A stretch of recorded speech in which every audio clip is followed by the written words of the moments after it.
ഏകദേശം ഒരു ചാരിറ്റിയും ഇല്ലാതെ 2,64,00,000 രൂപ ഫിലിപ്പ് അമ്പാടും മകേഷ് ചിത്രം എന്ന് പറയുന്ന ഞങ്ങൾ രണ്ടുപേരുടെ പേരിൽ മഞ്ചേരി സ്റ്റേറ്റ് ബാങ്കിലുണ്ട്. കഴിഞ്ഞ മാസം ഞാൻ TDR അടച്ചാണ്, ടാക്സ് അടച്ച വ്യക്തിയാണ്. ഞാൻ കണ്ണൂർ മുതൽ കാസർഗോഡ് വരെ പോയാൽ നമ്മളെ റാഫിക്കും അറിയാം, ഏകദേശം ഒരു വേദി 40,000 രൂപ ആവും.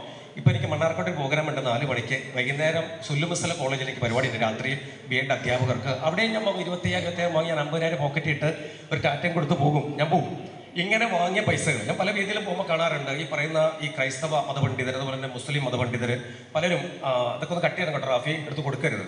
അപ്പോൾ പലരും ക്ലാസ്സൊക്കെ എടുക്കാൻ വരുമ്പോൾ ഏകദേശം 10,000-50,000 ഒക്കെ വാങ്ങിയിട്ട് അവിടുന്ന് ജ്യൂസും വണ്ടിപ്പരിപ്പൊക്കെ കഴിച്ച് ഈ പൈസയായിട്ട് നേരെ പോകുന്നത് വീട്ടിലോട്ടാണ് പോണേ. അപ്പോൾ എനിക്ക് മകേഷ് തോന്നി, എന്തുകൊണ്ട് എൻ്റെ വായന, ഞാനത് വായിക്കുന്ന വ്യക്തി, വായന എന്തുകൊണ്ട് ഉപയോഗപ്പെടുത്തിക്കൂടാ, വായനയുടെ പദസമ്പത്തിനെ ബിസിനസ് ചെയ്തുകൂടാ.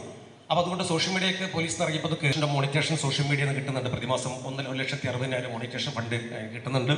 പിന്നെ ഈ പറയുന്ന ഈ സോഷ്യൽ മീഡിയ മോണിറ്റേഷനും ഈ ക്ലാസ്സുകളിലൊക്കെ പൈസ സ്വരൂപിച്ച പൈസയാണ് ഏകദേശം ഈ 3 CR അടുത്തേക്ക് എത്തുകയാണ്.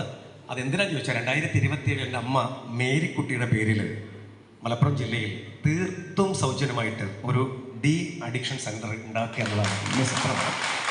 അതിന് നിങ്ങളുടെയൊക്കെ പ്രാർത്ഥന എൻ്റെ കൂടെ ഉണ്ടാവണം. ഇന്ന് ഞാൻ കമറൂനോട് പറഞ്ഞിരുന്നു, അവിടെ വന്നപ്പോൾ കമറൂനോട് പറഞ്ഞു, ഫിലിപ്പേട്ടങ്ങൾ വരില്ലെന്ന് പറഞ്ഞു. ഞാൻ പറഞ്ഞു, പ്രൊഫഷണലായിട്ട് പ്രോഗ്രാം ചെയ്യുന്ന ആളാണ്, എനിക്ക് ഡ്രൈവർ ഉണ്ട്, എൻ്റെ PA ഉണ്ട്, എനിക്ക് എല്ലാം ഉണ്ട്, പ്രൊഫഷണലായിട്ട് ചെയ്യുന്ന ആളാന്ന് പറഞ്ഞപ്പോൾ കമറൂന് സംശയം, എനിക്ക് പൈസ കൊടുക്കേണ്ടി വരുമല്ലോ. അപ്പോൾ ഞാൻ കമറൂനോട് പറഞ്ഞു, കമറു നീ ഇത് ഗൾഫിലൊക്കെ കൊണ്ടുപോകലല്ല, നിൻ്റെ പരിപാടിക്ക്, അനിയുടെ പരിപാടിക്ക്, കോട്ടക്കുന്ന് DTPC ഹാളിലെ കലാകാരന്മാരുടെ പരിപാടിക്ക് നീ ഒരു നാരങ്ങ വെള്ളം പോലെ എനിക്ക് തരണ്ടടാ, ഞാൻ വരുമെന്ന് പറഞ്ഞു. വലിയ സന്തോഷമാണ്.